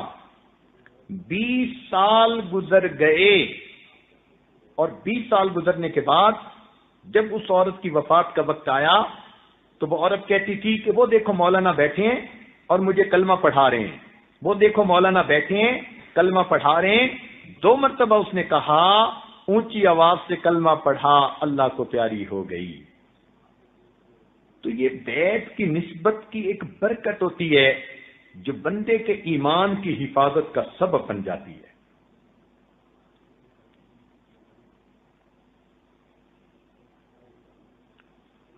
ہمارے ایک دوست ہیں، ان کا جوان بیٹا امریکہ میں 18 سال 17 سال کی جو عمر کو پہنچا تو وہاں کے کلبوں میں وہ پھنس گیا. والد اتنا پریشان، والدہ اتنی پریشان کہ کوئی حد نہیں. اب انہوں نے ساجد کے سامنے رونا رویا. ساجد نے کہا بھائی جیسا کہتا ہے بس اس کو بیعت کروا دو اور پھر برکت دیکھو نسبت کی کہ کیا ہوتی ہے. اللہ تعالیٰ کی شان کہ اس بچے نے والدین کی بات مان کر بیعت کر لی اور یہ نہ سمجھا کہ میرے ساتھ ہونے والا کیا ہے. اب مشائخ کی دعاؤں میں اس کا حصہ پڑ گیا. اللہ تعالیٰ نے اس کے دل کی دنیا کو بدلنا شروع کیا. 1 سال کے اندر وہ بچہ جو اپنی زبان سے کہتے ہیں کہ نیو یارک میں میرے پیچھے ایک وقت میں 10 لڑکیاں ہوتی تھیں جو مجھے گناہ کی طرف مائل کرتی تھیں، میں ایک کا فون بند کرتا تھا اور دوسری کا اٹینڈ کرتا تھا، دوسری کا بند کر کے تیسری کا اٹینڈ کرتا تھا، اور 10 کی 10 کو پتا تھا کہ اس کا 10 سے تعلق ہے، مگر سب کمپیٹ کر رہی تھیں کہ اس کو کون اپنا لے. اس گناہ بری زندگی سے اللہ تعالی نے اس بچے کو توبہ کی توفیق دی. اس وقت ایک دارالعلوم میں رابعہ کے اندر وہ پڑھ کر عالم بن رہا ہے. ایسی زندگیاں اللہ بدلتے ہیں. حالانکہ 18 سال کی عمر میں ایسی گندی عادتوں میں اور لڑکیوں کے ماحول میں، اور وہ بھی انگریز لڑکیاں، انسان کا نکل آنا، یہ تو اللہ تعالیٰ کی کوئی خاص رحمت ہوتی ہے. تو یہ بڑوں ہمارے مشائخ کی دعائیں ہیں ان لوگوں کے لیے. ہمارے سلسلے میں اوپر جو لوگ گزرے وہ اللہ کے بڑے مقبول بندے تھے، اور انہوں نے قیامت تک آنے والے سلسلے میں داخل ہونے والے سب لوگوں کے لیے دعائیں کی ہوئی ہیں. اللہ ان کی برکت سے ایمان کی حفاظت فرما لیتے ہیں. ہمارے حضرت رحمت اللہ علیہ کا ایک واقعہ ہے. ری یونین میں تشریف لے جاتے تھے. وہاں کے ایک عالم بیت تھے اور ان کے سب بیٹے اور بیٹیاں عالم، حافظ، قاری، عالمات، حافظات، قاریات تھیں. این خانہ ہم آفتابست، اس گھر کا ہر فرد سورج چاند کی طرح چمکتا تھا. لیکن ایک ان کا بیٹا جس نے فرانسیسی زبان پڑھی اور یونیورسٹی میں پروفیسر لگ گیا، وہ لڑکا ایسے ماحول میں پھنسا کہ سرے سے دہریہ بن گیا. اب گھرانہ علماء کا اور ایک بیٹا ان میں سے دہریہ، بے عمل بے نماز نہیں، وہ سرے سے اللہ تعالیٰ کے وجود کا منکر تھا. وہ عالم یہ واقعہ خود سنانے کے بعد کہنے لگے کہ ہم میاں بیوی راتوں کو روتے روتے رہ جاتے کہ یہ ہمارے گھر میں سے ایک بچہ کیسا نکل آیا، کسی کو بتا بھی نہ سکتے. میں مسجد کا پیش امام، لوگوں میں میری اتنی عزت قدر، میرے بچے اتنے نیک، میری بیٹیاں اتنی نیک، اور ان میں سے ایک گھر کا فرد وہ دہریہ بن گیا. کہنے لگا ہمارے حضرت بھی آتے تو ہم شرم کے مارے ان کو بھی نہ بتا سکتے. یہ بات ذہن میں رکھیے کہ جس طرح مریض کو چاہیے کہ ہر بیماری اپنے ڈاکٹر کو بتائے سب علاج ہوگا، اسی طرح مرید کو بھی چاہیے کہ اپنی روحانی ہر بیماری کی اطلاع شیخ کو ضرور دے تاکہ اس کا علاج ہو سکے. اگر مریض شرم کرے کہ میں ڈاکٹر کو بیماری کیسے بتاؤں تو اس کی بیماری کا علاج نہیں ہوگا. اسی طرح مرید شرم کرے کہ میں اپنا یہ گناہ کیسے بتاؤں تو اس کا علاج نہیں ہوگا. ہمارے مشائخ نے کہا کہ مرید کو چاہیے کہ شیخ کے سامنے دل کا حال اس طرح کھولے جیسے کوئی لڑکی اپنی ماں کے سامنے اپنا سب کچھ کھول دیتی ہے. تو خیر ایک دن انہوں نے حضرت کے سامنے اپنے دل کا غم کہہ ڈالا. حضرت نے فرمایا کہ اپنے بیٹے کو بیعت کروا دو. ان کا حضرت وہ تو نہ دین کو مانتے ہیں نہ خدا کو مانتے ہیں، وہ بیعت کہاں ہوگا. حضرت نے کہا آپ والد ہو، اسے سمجھا بجھا کے بیعت کروا دو. اب اس کے والد نے بات کی. لڑکا کہنے لگا نہ میں خدا کو مانتا ہوں، نہ نبی کو مانتا ہوں، نہ اسلام کو مانتا ہوں، میرا کیا واسطہ. والد صاحب نے کہا بیٹا ہم سب بیعت ہیں، تم بھی بیعت کر لو۔ جب زیادہ پش کیا تو وہ کہنے لگا کہ اچھا آپ لوگوں کی مجبوری سے میں بیعت تو کر لیتا ہوں مگر میں نے کرنا کرانا کچھ نہیں۔ انہوں نے حضرت صاحب سے پوچھا، حضرت صاحب نے فرمایا کہ میں نے تو کرنے کے لیے کچھ کہا بھی نہیں، میں نے تو کچھ نہیں کہا کہ یہ کرنا وہ کرنا، کچھ نہ کرے، فقط بیٹھ کے کلمات پڑھے اور پھر اس کی برکت آپ دیکھیے۔ چنانچہ ماں باپ نے پھر اگلے دن سمجھایا، حتیٰ کہ اس بچے نے حضرت کے ہاتھوں میں ہاتھ دے کر توبہ کے کلمات پڑھ لیے۔ وہ نہ سمجھ سکا کہ کسی اللہ والے کے پڑھانے پر جو یہ کلمات پڑھے جاتے ہیں اس توبہ کو ایک نسبت ہوتی ہے بزرگوں کے ساتھ۔ اب کیا ہوا کہ وہ گھر میں تو پہلے بھی ہوتا تھا لیکن حضرت سے ملتا ہی نہیں تھا۔ اب بیٹھ کی برکت کے بعد اس کے دل میں حضرت کی عقیدت محبت پیدا ہونی شروع ہو گئی۔ چنانچہ کبھی وہ گھر سے کھانا لا کے حضرت کے سامنے دسترخوان بچھا دیتا، کبھی پانی لا کے دے دیتا، کبھی دروازہ کھول دیتا، کبھی محفل میں بیٹھ کے دو باتیں سن لیتا۔ اللہ تعالیٰ کی شان دیکھیے، 1 سال کے اندر اللہ تعالیٰ نے اس کی دل کی دنیا کو ایسے بدلا، اس نے باقاعدہ اسلام قبول کیا، نمازیں شروع کی، چہرے پہ سنت سجائی، اپنی وضاقتہ مسلمانوں والی بنائی، تہجد گزار بن گیا، اور اگلے 2 سالوں میں اس نے ذکر پر اتنی محنت کی کہ 2 سالوں کے بعد ہمارے حضرت نے اس کو اجازت خلافت عطا فرمائی۔ وہ پروفیسر یونیورسٹی کا، پھر اس نے دین کا کام کیا۔ اس وقت ہزاروں طلباء نوجوانوں کے لیے وہ شیخ اور مرشد بن کے کام کر رہا ہے۔ یہ نسبت کی برکت ہوتی ہے کہ دہریوں سے بھی اللہ تعالیٰ پھر دین کا کام لے لیا کرتے ہیں۔ اللہ تعالیٰ ایمان کی حفاظت فرماتے ہیں۔ چنانچہ ہمارے ایک دوست حافظ صاحب تھے، ایسی ایمان کی حفاظت، انہوں نے عصر کی نماز پڑھی اور اپنے بھائی کو کہتے ہیں اس عاجز کا نام لے کر کہ حضرت صاحب کو میرے سلام دے دینا اور تم گواہ رہنا میں کلمہ پڑھ رہا ہوں، اور یہ کہہ کے اس حافظ صاحب نے کلمہ پڑھا اور مسجد میں وہیں ان کی وفات ہو گئی۔ ایسی موت اللہ دیتے ہیں ایمان والی۔ یوں اللہ تعالیٰ ایمان کی حفاظت فرماتے ہیں۔ ہمارے ایک دادا پیر خواجہ فضل قریشی رحمۃ اللہ علیہ تھے، وہ فرماتے تھے کہ جس بندے نے اس عاجز سے بیٹھ کے کلمات پڑھے اور اس عاجز نے ان کے قلب پر انگلی رکھ کر اللہ اللہ کہی، اس کو ذکر کے بغیر موت نہیں آ سکتی۔ ایسی مقبول دعائیں ہیں ہمارے مشائخ کی کہ اس توبہ کی برکت سے اللہ تعالیٰ ایمان کی حفاظت فرما لیتے ہیں۔ چنانچہ ایک واقعہ آخری سنا کر بات مکمل کروں گا۔ ہمارے اپنے محلہ میں اس عاجز کے کلاس فیلو ہیں۔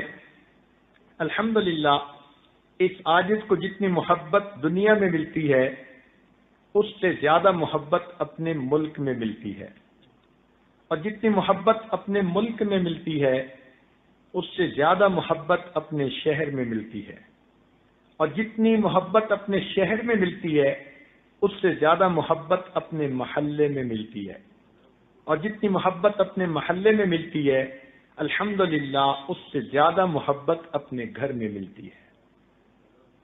لوگ کہتے ہیں کہ گھر کا پیر ہلکا ہوتا ہے، الحمدللہ اس عاجز پر اللہ کا ایسا فضل، اللہ نے گھر میں بھی اس عاجز کو پیر بنا دیا۔ اس عاجز کی اہلیہ بیوی بھی ہے اور مریدہ بھی ہے۔ جب وہ دیکھتی ہیں کہ محلے کی وہ لڑکیاں جن کے ساتھ یہ عاجز پرائمری میں پڑھتا تھا یا جن کے ساتھ بچپن میں گلیوں میں کھیلتا تھا وہ آتی ہیں اور بیعت ہوتی ہیں تو اس عاجز کی اہلیہ بڑی حیران ہوتی ہیں، کہتی ہیں کہ بچپن کی لڑکیاں تو آدمی کی حقیقت کو جانتی ہیں کہ اس وقت بندہ چھوٹا ہوتا ہے اور طرح کی زندگی ہوتی ہے، مگر اللہ تعالیٰ کی شان کہ جن گھروں میں کھیل کھیل کر یہ عاجز جوان ہوا، آج ان کی بچیاں، ان کی اولادیں سب کی سب الحمدللہ اس عاجز سے بیٹھ ہیں۔ اللہ رب العزت نے ایسی پاکیزہ جوانی عطا فرمائی کہ اپنے محلے کی، گلی کی بہو، بیٹیاں، بچیاں، دادیاں، نانیاں سب کی سب اس عاجز سے بیعت کا تعلق رکھتی ہیں۔ الحمدللہ رب العالمین۔ تو اس عاجز کے اختلاف پہلو تھے، وہ بھی اس عاجز سے بیعت، اور ان کے والد صاحب بھی اس عاجز سے بیعت۔ حالانکہ ان کے والد تو میرے والد کی عمر کے تھے، مگر اللہ تعالیٰ نے محبت دل میں ان کے ڈال دی، لہذا انہوں نے اس عاجز سے بیعت کر لی۔ اب وہ جو میرے دوست ہیں، انہوں نے یہ واقعہ مسجد کے اندر باوضو ہو کر سارے نمازیوں کو سنایا۔ یہ واقعہ ہم نے بھی سنا، تو ہم نے ان کو بلا کر خود بھی یہ واقعہ براہ راست سنا۔ وہ کہنے لگے کہ میرے والد صاحب بیمار تھے۔ توجہ سے بات سنیے گا، میرے والد صاحب بیمار تھے، حتیٰ کہ ان کے آخری لمحات شروع ہو گئے۔ ہم 4-5 بھائی، 2-3 بہنیں، سب ان کی چارپائی کے ارد گرد بیٹھ کر دعائیں کرنے لگے، رونے لگے۔ کوئی قرآن پڑھ رہا ہے، کوئی یاسین شریف پڑھ رہا ہے، کوئی کلمہ پڑھ رہا ہے، کوئی رو رہا ہے۔ عجیب کیفیت تھی، اور والد صاحب آخری سانس لے رہے تھے۔ کہنے لگے کہ میں والد صاحب کے چہرے کے بالکل قریب ہو کر بیٹھ گیا، اور میں نے اونچی آواز سے کلمہ پڑھنا شروع کر دیا۔ اتنے میں میری ایک بہن نے اشارہ کیا کہ ابو کے پاؤں تو بالکل ٹھنڈے بے جان ہو چکے۔ تھوڑی دیر بعد اس نے اشارہ کیا کہ دیکھو ابو کے گھٹنے بھی ڈھلک گئے، ٹانگیں ڈھلک گئیں۔ ہمیں ایسا لگ رہا تھا کہ جیسے ان کی روح گویا پاؤں کی طرف سے سمٹ کر گھٹنے تک آ گئی۔ سانس اکھڑا نہیں تھا، تیز ہو گیا تھا، اور لگتا تھا کہ بس چند منٹ کی بات ہے۔ کہنے لگے کہ ایسے میں نے والد صاحب کے چہرے کو متواتر دیکھ رہا تھا، والد صاحب کے ہونٹ بند، میں کلمہ پڑھ رہا ہوں، اور والد صاحب نے ایک مرتبہ بھی ہونٹ نہیں ہلائے کہ میں سوچتا کہ والد صاحب نے بھی کلمہ پڑھا۔ میرے دل میں یہ بات آئی، اے اللہ، کیا میرے والد صاحب کلمہ پڑھے بغیر دنیا سے جائیں گے؟ اس خیال کے آتے ہی میں اتنا رویا کہ کوئی حد نہیں۔ کہنے لگے اللہ نے میری مدد کی۔ میرے دل میں ایک خیال آ گیا، میں نے اپنے دل کے اندر دعا کی، اے اللہ میرے والد صاحب کی بیعت کا تعلق فلاں سے ہے، اس عاجز کے بارے میں سوچا، اور ان کا بیعت کا تعلق فلاں سے ہے، فلاں سے ہے، اور یہ سلسلہ اوپر چلتے چلتے صدیق اکبر اللہ عنہ تک پہنچتا ہے۔ اے اللہ اگر ان مشائخ کا تیرے ہاں کوئی مقام ہے، ان کی برکت سے ان کے ایمان کی حفاظت فرما دے۔ کہنے لگے میں نے اپنے دل میں یہ دعا مانگی، کلمح البصر، پلک چھپکنے کی دیر تھی، میرے والد صاحب نے ہونٹ کھولے، 5 مرتبہ کلمہ پڑھا، 5ویں مرتبہ روح پرواز کر گئی۔ یہ چھوٹی سی بات نہیں، اللہ رب العزت ایمان پہ موت عطا فرما دیتے ہیں، اس نسبت کی حفاظت ہو جاتی ہے۔ تو اس لیے یہ بیعت ایک روحانی تعلق ہے جو مشائخ کے ساتھ ہوتا ہے۔ اللہ تعالیٰ دنیا کی مصیبتوں سے بھی محفوظ فرما دیتے ہیں اس کی برکت سے، اور اللہ تعالیٰ ایمان کی بھی حفاظت فرماتے ہیں۔ بالخصوص جوان بچے بچیوں کی زندگی میں انقلابی تبدیلیاں بندہ خود محسوس کرتا ہے۔ اللہ تعالیٰ ہمیں اپنے مشائخ کی اس نسبت کی حفاظت کی توفیق عطا فرمائے، اور اللہ تعالیٰ ہمیں ایمان پر موت عطا فرمائے، اور قیامت کے دن نبی علیہ السلام کے ہاتھوں حوض کوثر کا جام عطا فرمائے۔ اب چند باتیں معمولات کے بارے میں کہ جو مستورات بیعت ہو چکی ہیں یا ابھی ہوں گی اس محفل میں، چونکہ آج رمضان شریف کی آخری محفل ہے، اس وقت بھی ہم توبہ کے کلمات پڑھیں گے۔ جو پہلے بیعت ہو چکی وہ تجدید بیعت کی نیت کر لیں گی، جو نئے سرے سے بیعت ہونا چاہیں گی وہ بیعت کی نیت کر لیں گی، اور جو دوسرے مشائخ سے عورتیں بیٹھ ہیں وہ فقط توبہ کی نیت کریں گی، تاکہ محفل میں توبہ کی قبولیت میں وہ بھی شامل۔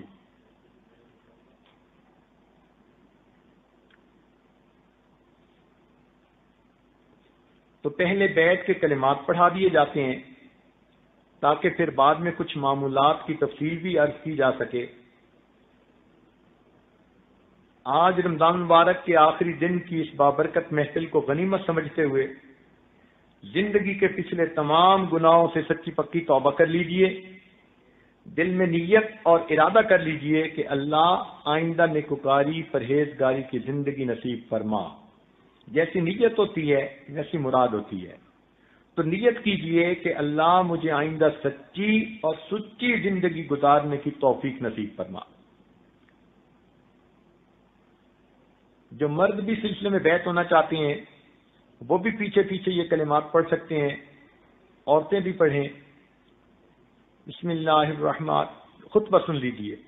الحمدللہ نحمده ونستعینه ونستغفره ونؤمن به ونتوکل علیہ ونعوذ باللہ من شرور انفسنا ومن سیئات اعمالنا من يهده الله فلا مضل له ومن يضلله فلا هادي له ونشهد أن لا إله إلا الله وحده لا شريك له ونشهد أن سيدنا ومولانا محمدا عبده ورسوله أما بعد أعوذ بالله من الشيطان الرجيم بسم الله الرحمن الرحيم إن الذين يبايعونك إنما يبايعون الله يد الله فوق أيديهم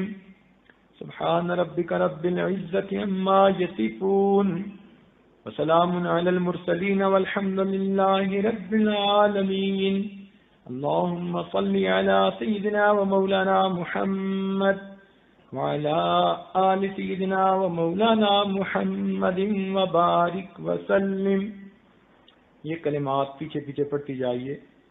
بسم اللہ الرحمن الرحیم، لا الہ الا اللہ محمد الرسول اللہ آمنت باللہ وملائکتہ وکتبہ ورسلہ والیوم الآخر والقدر خیرہ وشرہ من اللہ تعالی والبعث بعد الموت آمنت باللہ کما ہوا باسمائہ وصفاتہ وقبلت جمیع احکامہ اقرار باللسان وتصدیق بالقلب اشہد ان لا الہ الا اللہ واشہد ان محمدا عبدہ ورسولہ استغفر اللہ ربی من کل ذنب واتوب الیہ استغفر اللہ ربی من کل ذنب واتوب الیہ وصلی اللہ تعالی علی خیر خلقہ سیدنا محمد وعلی آلہ واصحابہ اجمعین برحمتک یا ارحم الراحمین۔ اب ان کلمات کو پڑھ کے اب توبہ طائب ہو چکی ہیں، چند معمولات ہیں ان کو توجہ سے کیجیے۔ اس عاجز نے جو کچھ کارگزاری کے چند واقعات سنائے تو شیطان کسی کے ذہن میں یہ نہ ڈالے کہ اپنے منہ میاں مٹھو بنے۔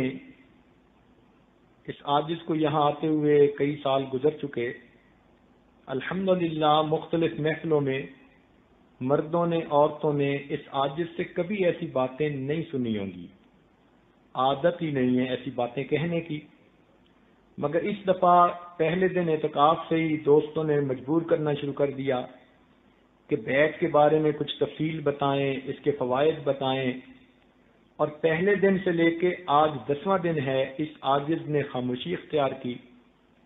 آج دل میں یہ بات آئی کہ اگر کسی کو اس بات کے کھلنے سے فائدہ ہو جائے تو یہ عاجز کیوں رکاوٹ بنے، اس وجہ سے یہ چند باتیں آپ کی خدمت میں پیش کر دیں۔ اس میں عاجز کا کوئی کمال نہیں، یہ میرے شیخ کا کمال ہے، ان کی نسبت سچی پکی تھی۔ اس عاجز کی حیثیت تو ڈاکیے کی طرح ہے، تحفہ بھیجنے والا تحفہ بھیجتا ہے، ڈاکیے کا کام تو تحفہ پہنچا دینا ہوتا ہے۔ تو ہمارے مشائخ کی محنت ہے، ہمارے مشائخ کی اللہ کے ہاں قبولیت ہے۔ اس عاجز کو آپ ایک ڈاکیے کی طرح سمجھیں کہ یہ ان کی اس نعمت کو آپ تک پہنچانے کے لیے ڈاکیہ بن کے حاضر ہو گیا ہے۔ ہاں دیکھا یہ گیا ہے کہ دعوت تو ہوتی ہے بڑوں کی، لیکن جب وہ کھا کے دسترخوان سے اٹھ جاتے ہیں تو جو گھر کے خادم نوکر ہوتے ہیں ان کو بھی وہی بریانی کھانے کو ملتی ہے جو بڑوں نے کھائی ہوتی ہے۔ تو اس عاجز کی حیثیت بھی اس سلسلہ کے ایک نوکر اور خادم کی سی ہے۔ یہ روحانیت کی بریانی ہمارے بڑوں نے پکائی اور خوب کھائی، اب وہ چونکہ دنیا سے چلے گئے اس لیے اب دسترخوان پہ بچا ہوا ہم کھاتے پھر رہے ہیں، ورنہ اپنی محنت تو صفر ہے۔ اللہ تعالی ہمارے عیوب پہ پردے ہی ڈالے اور ہمیں قیامت کے دن اپنے مشائخ کے سامنے رسوا ہونے سے محفوظ فرمائے اور ہمیں اس نسبت کی حفاظت کی توفیق عطا فرمائے۔ تو یہ چند باتیں اس لیے کہیں کہ دوستوں کا اصرار تھا اور مضمون کو کھولنا بھی ضروری تھا، تو اس لیے یہ چند باتیں کہہ دیں، ورنہ اپنا دل ان باتوں کو کرنے کو ہرگز آمادہ نہیں تھا۔ اللہ جانتا ہے کہ اللہ کے لیے کہی ہے، اللہ تعالیٰ اس کو قبول فرما لے۔ معمولات کے بارے میں ذرا سن لیجئے۔ سب سے پہلے مراقبہ۔ مراقبے کا مطلب کیا ہے کہ تھوڑی دیر ساری دنیا کے خیالات سے کٹ جانا اور اللہ تعالیٰ کی یاد میں ڈوب جانا۔ تو انسان باوضو ہو، قبلہ رو ہو، اتحیات کی شکل میں بیٹھے یا آلتی پالتی مار کے بیٹھے، چار زانو بیٹھے۔ عورتوں کو چاہیے کہ جب نماز سے فارغ ہوں تو اپنے دوپٹے کو ایسے کر لیں کہ جیسے گھونگھٹ ہوتا ہے اور آنکھوں کو بند کر لیں، دوپٹے کو چہرے پہ کرتے ہوئے یوں سمجھیں کہ آج میں اپنے کپڑے پہ چہرے پہ یہ کپڑا ڈال رہی ہوں، ایک وقت آئے گا کہ مجھے کفن پہنا دیا جائے گا۔ آج میں اپنی مرضی سے آنکھیں بند کر رہی ہوں، ایک وقت آئے گا یہ آنکھیں ہمیشہ کے لیے بند ہو جائیں گی۔ ساری دنیا سے اپنے آپ کو آپ علیحدہ کر لیں اور یہ سوچیں کہ نہ زمین، نہ آسمان، نہ انسان، نہ حیوان، نہ شیطان، کچھ بھی نہیں ہے، فقط اللہ رب العزت کی ذات ہے اور اس کی طرف سے ایک نور آ رہا ہے جو میرے دل میں سما رہا ہے، اور میرا دل کی ظلمت سیاہی دور ہو رہی ہے اور میرا دل اللہ اللہ پڑھ رہا ہے اور میں اسے سن رہی ہوں۔ یعنی آپ نے زبان سے اللہ نہیں پڑھنا، زبان تالو سے لگی ہوئی ہو، منہ بند ہو، جسم کو حرکت بھی نہیں دینی، ہلنا بھی نہیں، سانس سے بھی کچھ نہیں کرنا۔ جیسے آپ کے پاس ٹیپ ہو اور اس پہ قاری سدیس صاحب کی تلاوت ہو رہی ہو تو آپ غور سے بیٹھ کے سنتی ہیں، نہ سانس کو کچھ ہوتا ہے نہ جسم کو کچھ حرکت ہوتی ہے، ذرا توجہ دے رہی ہوتی ہیں۔ تو آپ نے اپنی توجہ دل کے اللہ اللہ سننے پر لگانی ہے، کرنے پر نہیں لگانی۔ جب آپ محسوس کریں گی نا کہ آپ سانس بند کر لیتی ہیں، اس کا مطلب ہے آپ اللہ اللہ سن نہیں رہی، کر رہی ہیں۔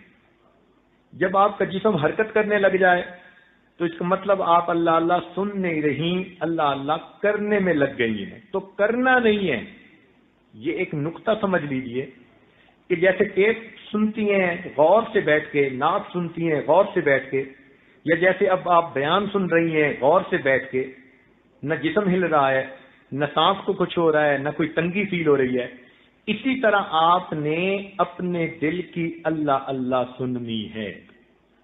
زندگی ہے امر اللہ، زندگی ایک راز ہے، قلب کہے اللہ اللہ زندگی کا ساز ہے۔ چند دن آپ مراقبے میں بیٹھیں گی، یہ زندگی کا ساز چھڑے گا تو پھر ہر وقت آپ کو اللہ اللہ کی کیفیت محسوس ہوگی۔ یہ عجیب نغمہ ہے جو انسان کے اندر سے اس کو آواز آتی ہے، اس کو قلبی ذکر کہتے ہیں۔ حدیث پاک میں اس کے لیے ذکر خفی، ذکر سری، ذکر حامل، یہ سارے نام اسی قلبی ذکر کے لیے آئے ہیں۔ تو آپ 15 منٹ، آدھا گھنٹہ، 1 گھنٹہ، جتنا گڑ اتنا میٹھا، اور اگر 2-4 منٹ ہی مراقبہ کریں گی تو اس کا اثر ہی نہیں ہوگا۔ تو کچھ وقت لگانے کی کوشش کریں، جب بچے سو جائیں، آپ فارغ ہوں، وقت نکال سکتی ہو، چاہے تہجد کے بعد، چاہے عشاء کے بعد، جس وقت سکون محسوس کریں اس وقت آپ بیٹھ کے مراقبہ کریں۔ اگر عمر زیادہ ہے اور آپ مصلی پہ نہیں بیٹھ سکتی تو کرسی پر، صوفے پر بیٹھ کر بھی مراقبہ کر سکتی ہیں۔ اگر بیٹھنے میں بھی دقت ہے کہ زیادہ دیر نہیں بیٹھ سکتی تو آپ اوٹ لگا کے بھی مراقبہ کر سکتی ہیں، حتیٰ کہ بستر پہ لیٹ کے بھی مراقبہ کر سکتی ہیں۔ الذین یذکرون اللہ قیاما وقعودا وعلی جنوبہم، وہ میرے بندے جو لیٹے بیٹھے کھڑے مجھے یاد کرتے ہیں۔ اللہ تعالیٰ کی یاد تو ہر حال میں ہو جاتی ہے، مگر بیٹھ کے کریں گی تو اجر زیادہ ہے، مجبوری کی وجہ سے اوٹ لگا کے کریں گی تو کوئی بات نہیں۔ اب ہوتا کیا ہے، سب سے پہلی پرابلم یہ ہوتی ہے کہ جیسے ہی عورتیں آنکھیں بند کرتی ہیں نا، ان کو الٹے سیدھے خیال آنے شروع ہو جاتے ہیں، اور یہ پھر ڈر کے مارے آنکھ کھول دیتی ہیں کہ جی ہم سے مراقبہ نہیں ہوتا۔ بھئی وجہ یہ ہے کہ اب تک دل میں جو کچھ گند بھرا گیا، آنکھ بند کرتے ہی وہ گند سامنے آئے گا، اسی گند کو تو صاف کرنا ہے۔ اگر آپ یوں مراقبہ کرنا چھوڑ دیں گی تو یہ گند تو صاف نہیں نہ ہوگا، پھر گند تو اسی طرح قبر میں ساتھ جائے گا۔ یہ تو رونے والی بات ہے، بلکہ خطرے کی بات ہے کہ جلدی سے جلدی دل کو صاف کر لو، ورنہ جو گند مجھے آنکھ بند کر کے اب محسوس ہوتا ہے، اگر اللہ نے قیامت کے دن اس گند کو کھول دیا پھر میرا کیا بنے گا؟ تو اس لیے اس سے نہ گھبرائیں کہ خیالات گندے آتے ہیں، شیطانی، شہوانی، نفسانی آتے ہیں، قطعاً گھبرانے کی ضرورت نہیں۔ جو کچھ اب تک دل میں ہم نے جمع کیا وہی کچھ ہے۔ دل کو ٹریش کین بنایا ہوا تھا، اس لیے اس کے اندر گند بھرا ہوا ہے۔ اب جیسے ہی ہم آنکھ بند کر کے دل میں جھانکتے ہیں ہمیں بو لگتی ہے۔ اس کی مثال یوں سمجھیں کہ اگر کمرے کے اندر فرض کرو چوہا مر گیا اور بو آ رہی ہے بہت ساری، اور کوئی عادت ذرا دروازہ کھولے اور بو آئے اور یہ دروازہ بند کر دے اور کہ جی میں تو دروازہ کھولتی نہیں، مجھے تو بہت بو آتی ہے، تو یہ بو کبھی ختم نہیں ہوگی۔ اس کا طریقہ یہی کہ آپ اس بو کو تھوڑی دیر کے لیے برداشت کریں، دروازہ کھولیں اور اس چوہے کو اٹھوا کر باہر ڈلوا دیں اور جگہ صاف کروا کے روم فریشنر چھڑک دیں تو کمرے سے بو ہمیشہ کے لیے ختم ہو جائے گی۔ اسی طرح ہمارے دلوں میں شیطان چوہے نے بھی گند ڈالا ہوا ہے۔ اب ہم جیسے ہی دل کا دروازہ کھولتے ہیں ہمیں وہ گند محسوس ہوتا ہے، تو ڈریں گھبرائیں نہیں، بیٹھی رہیں۔ بیٹھنے سے اللہ تعالیٰ بالآخر اس گند کو دور کر دیں گے اور خود بخود اپنے ذکر کی خوشبو عطا فرما دیں گے۔ جس نے بھی ذکر مراقبہ شروع کیا ابتدا میں سب کی حالت اسی طرح ہوئی، اور اسی سے پھر لوگ بالآخر بڑے بڑے ولی بن کر تیار ہوئے۔ تو خیالات سے گھبرانے کی کوئی ضرورت نہیں۔ اگر گندا خیال آئے تو جھٹک دیں، پھر اللہ اللہ کرنا شروع کر دیں، پھر جھٹک دیں، پھر اللہ اللہ۔ شروع میں آپ کو 100 خیال گندے آئیں گے، پھر کچھ دنوں کے بعد 99، پھر 98، پھر 97، اور اس طرح ایک وقت آئے گا کہ گندے خیال ختم ہو جائیں گے اور آپ آنکھ بند کرتے اللہ کی یاد میں ڈوب جائیں گے۔ جی ڈھونڈتا ہے پھر وہی فرصت کے رات دن، بیٹھے رہیں تصور جانا کیے ہوئے۔ ایسا مزہ آئے گا کہ انسان کا جی چاہے گا کہ بس میں اللہ کی یاد میں ڈوبا رہوں۔ دل کے آئینے میں ہے تصویر یار، جب ذرا گردن جھکائی دیکھ لی۔ جب آپ گردن جھکائیں گی آپ کو پھر دل سے اللہ اللہ کی آواز آئے گی۔ وہ جن کا عشق صادق ہے وہ کب فریاد کرتے ہیں، وہ جن کا عشق صادق ہے وہ کب فریاد کرتے ہیں، لبوں پہ مہر خاموشی دلوں میں یاد کرتے ہیں۔ جن کا عشق سچا ہوتا ہے ان کے زبان پہ خاموشی ہوتی ہے، وہ دلوں میں اپنے محبوب کو یاد کر رہے ہوتے ہیں۔ تو یہ مراقبہ اسی کی عملی تصویر ہے۔ تو ایک تو خیالات سے گھبرانے کی ضرورت نہیں، اور دوسرا کئی مرتبہ عورتیں یہ شکایت کرتی ہیں کہ جب مراقبے میں بیٹھتی ہیں ہمیں نیند آ جاتی ہے، اس سے بھی گھبرانے کی کوئی بات نہیں۔ دیکھیں، ایک صفی کے دروازے پر کوئی فقیر آ کر بیٹھا 5 گھنٹے سے، اور اس دوران اس کو اونگ بھی آ گئی 1 گھنٹہ، تو کوئی یہی نہیں کہے گا جی یہ 4 گھنٹے سے بیٹھا ہے، ہر بندہ کہے گا جی 5 گھنٹے سے یہاں بیٹھا ہوا ہے، حالانکہ اس دوران اس کو نیند بھی آ گئی۔ تو جب آپ نے مراقبے کی شکل بنا لی تو آپ نے مالک الملک کے دروازے پر اپنی حاضری لگوا دی، اب درمیان میں نیند بھی آ گئی تو یہ کہیں گے کہ دروازے کے اوپر تو یہ بیٹھی ہوئی تھی۔ تو گھبرانے کی بات نہیں ہے، اصل میں ابتدا میں عورتیں سکینہ اور نیند کے درمیان فرق نہیں کر سکتی، ان کو نہیں پتہ چلتا اذ یغشیکم النعاس امنۃ منہ، نعاس ایک اونگ سی محسوس ہوتی ہے مگر وہ تو اللہ کی طرف سے رحمت کے برسنے کا موقع ہوتا ہے، تو عام عورتیں اس کو نیند سمجھ لیتی ہیں۔ ان باریکیوں میں جانے کی بجائے موٹی سی بات ہے کہ نیند آئے تو پرواہ نہ کریں، نیند کی حالت میں بھی انسان کا دل ذکر کرتا رہتا ہے۔ تو جب ان 2 باتوں کی آپ کو پرواہ نہیں تو اب آپ آدھا گھنٹہ مراقبہ صبح و شام کریں، 1 گھنٹہ کریں، 2 گھنٹے کریں، ایسی بھی اللہ کی نیک بندیاں ہیں وہ روزانہ مختلف اوقات میں 3 گھنٹے روزانہ مراقبہ کرتی ہیں، اور 2 گھنٹے مراقبہ صبح و شام یہ تو بہت خواتین ہیں، اور 1 گھنٹے کی تو تعداد گننی بھی مشکل ہے، آدھا گھنٹہ صبح آدھا گھنٹہ شام۔ تو آپ اگر مراقبے میں بیٹھیں گی تو دل قابو میں آئے گا، لیکن جب آپ کا دل جاری ہو گیا تو ایسی لذت آپ کو ملے گی کہ آپ نماز میں کھڑی ہوں گی اور آپ تو مقام احسان والی نماز پڑھیں گی تو مزہ آ جائے گا۔ اپنی زبان سے آپ کہیں گی کہ حضرت مجھے تو یوں لگتا ہے میں دنیا میں پیدا ہی اب ہوئی ہوں، اب سے پہلے میں نے سارا وقت ضائع کر دیا۔ تو اس لیے اس مراقبے کو کرنے کی کوشش کیجیے، یہ بڑا عجیب ذکر ہے، بے ریاض ذکر ہے۔ آپ عورتوں کی محفل میں بیٹھ کے اپنے قلبی ذکر کر رہی ہوں گی، کسی کو پتہ ہی نہیں کہ آپ کر رہی ہیں یا نہیں کر رہی۔ تو اس لیے نوجوان بچیاں خوب مراقبہ کریں تاکہ ان کے دل اللہ تعالیٰ کی یاد سے لبریز ہو جائیں، اللہ تعالیٰ کی محبت آ جائے۔ وقوف قلبی کا مطلب ہوتا ہے کہ چلتے پھرتے لیٹے بیٹھے اپنا دھیان اللہ کی طرف رکھنا، اس میں اللہ اللہ کرنا ضروری نہیں ہوتا، بس برا خیال دل میں نہ ہو، دھیان اللہ تعالیٰ کی طرف رہے۔ درود شریف پڑھنا، استغفار پڑھنا، قرآن پاک پڑھنا، یہ تو پہلے بھی کئی مرتبہ سمجھا چکے۔ آخری چیز ہے رابطہ شیخ۔ رابطہ شیخ کا کیا مطلب کہ جو اپنے باطنی حالات و کیفیات ہوں وقتاً فوقتاً فون کے ذریعے یا ای میل کے ذریعے یا خط کے ذریعے اپنے شیخ کو پہنچانا اور پھر ان کی ہدایات کے مطابق ذکر کرتی رہنا۔ آج تو اتنا کمیونیکیشن کا دور ہے کہ لوگوں نے دنیا کو گلوبل ویلیج کہنا شروع کر دیا ہے، تو آپ بھی اپنے حالات کیفیات پہنچاتی رہیں، یہ عاجز آپ کے لیے دعائیں کرتا رہے گا۔ کئی مرتبہ آپ کی طرف سے تو خطوط آئیں گے، یہ عاجز دعا کا جواب فوراً دے دے گا، مگر ضروری نہیں کہ اس کے خط کا بھی جواب پہنچے۔ ہاں جہاں بہت ضروری ہوتا ہے یہ عاجز وقت نکال کے اور کاموں کو روک کے خط کا جواب بھی دے دیتا ہے، لیکن وہ واقعی بہت اہم ہوتا ہے۔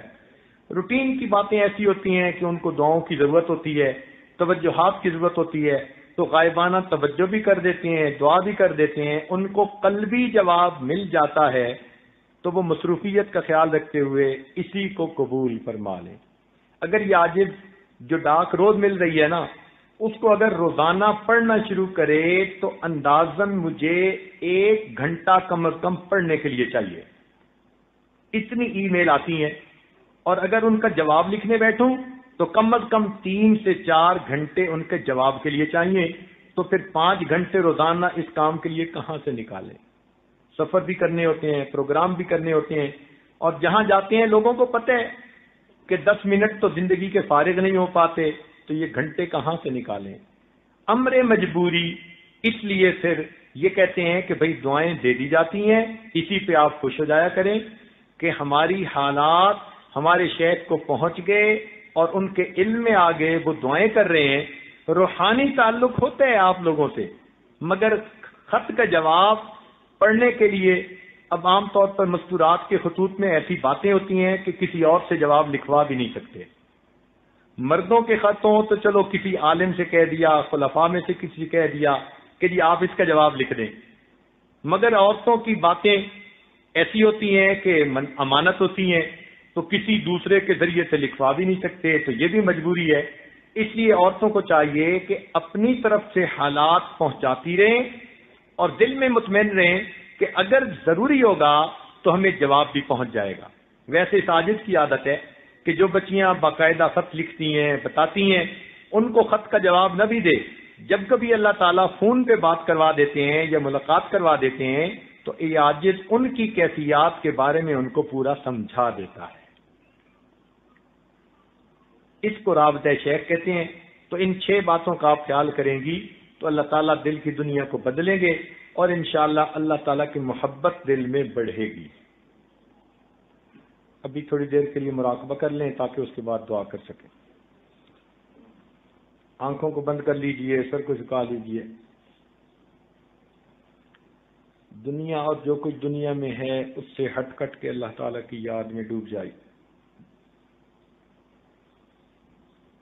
لا الہ الا اللہ محمد الرسول اللہ۔ دعا کیجئے اور آج کی اس محفل کو، اس رمضان مبارک کی آخری محفل سمجھتے ہوئے، اپنی توبہ کی قبولیت کا آخری چاند سمجھتے ہوئے اللہ تعالیٰ سے خوب دعا مانگ لیجئے۔ پروردگار عالم ہمارے گناہوں کو معاف فرما دے، اور یہ بخشش کا عشرہ ہے، مغفرت کا عشرہ ہے، عتق من النار کا آخری دن ہے، اللہ تعالیٰ ہمیں جہنم کے عذاب سے محفوظ فرما دے۔ سبحان ربی العلی الوہاب، اللہم صلی علی سیدنا محمد وعلی آل سیدنا محمد وبارک وسلم۔ ربنا ظلمنا انفسنا وَإِن لَّمْ تَغْفِرْ لَنَا وَتَرْحَمْنَا لَنَكُونَنَّ مِنَ الْخَاسِرِينَ۔ اے مالک، ہم آپ کے عاجز مسکین بندے ہیں، ہمارے گناہوں کو معاف فرما۔